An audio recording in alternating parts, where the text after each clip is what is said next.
पीर साहब क्या फरमाएंगे, आपकी जो पहली शादी थी उसके ऊपर बात हो, जो फिर जो आपका तसव्वुर इस्लाम था आपके नज़दीक, इस पे आप रोशनी डालें। मुसाफ़ा बिन सफ़वान से पहले आपकी शादी हुई, जो आपका चचाज़ाद भाई था, और वो इस्लाम का सख्त दुश्मन था। और जैसे 5 हिजरी में बनी मुस्तलिक में जो नबी अकरम सल्लल्लाहु अलैहि वसल्लम ने फ़तह पाई, उसमें वो वासिल जहन्नम भी हो गया। और जैसा कि अभी ये ज़िक्र खैर हो गया है कि उन्होंने ये ख्वाब भी देखा था कि एक चाँद उनके दामन में उतर रहा है, और उसकी ताबीर भी उन्होंने ख़ुद फरमाई। तो वो उसके बाद जब रसूलुल्लाह सल्लल्लाहु अलैहि वसल्लम के उन अहबाब में जिन्हें इस मार्के के दौरान शामिल किया गया था, पकड़ा गया था, जिसमें तकरीबन 600 अहबाब थे, तो ये भी उन्हीं में शामिल थी। और जब इनको आज़ाद किया गया तो फिर इस ख्वाब की बरकत से जब वो इस्लाम कबूल कर लिया तो अल्लाह ताला ने उनके ये अजीम मुकाम दिया कि रसूलुल्लाह सल्लल्लाहु अलैहि वसल्लम की ज़ौजा मोहतरमा में शामिल हुई। और फिर एक दिन अर्ज़ करने लगी कि मुझे बाकी अज़वाज कुछ बात करती हैं। तो आपने फरमाया क्यों, क्या हमने आपका हक महर अदा नहीं किया? आपके लिए हमने सारा कुछ देकर आपको आज़ाद करवाया, और आपके ख़ानदान को जो इतनी नेमत मिली कि उन आपकी बरकत से वो 100 के करीब लोग भी आज़ाद हुए।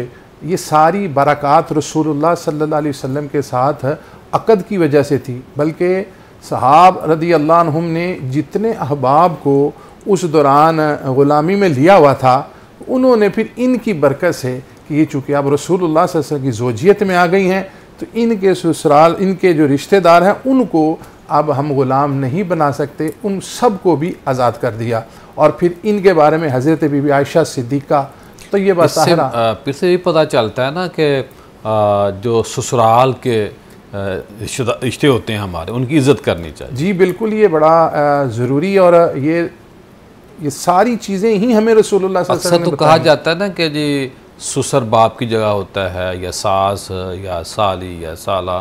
तो इससे ये भी पता चलता है कि जो बीवी के ख़ानदान वाले हैं उनकी इज़्ज़त भी करनी चाहिए। जी भाई, ये बहुत ज़रूरी चीज़ें। हमने रिश्तों को भी बुलाया हुआ है, हालांकि जो जितने क़ुर्ब वाला रिश्ता है उसका उतना ही अदब एहतराम है। ये सहाबा ने करके दिखाया कि उनके जितने अहबाब उनकी ग़ुलामी में थे सबको आज़ाद कर दिया। और बीबी आयशा सिद्दीक़ा तय्यबा ताहरा मुहद्दिसा मुफस्सिरा फरमाती हैं कि सबसे ज़्यादा अपने ख़ानदान के लिए बरकत वाली हज़रत जवेरिया हुई कि इनकी वजह से 20 लोगों को ग़ुलामी से भी निजात मिली, और बेशुमार कबीले के लोग जो थे वो दायरा इस्लाम में भी दाखिल हो गए।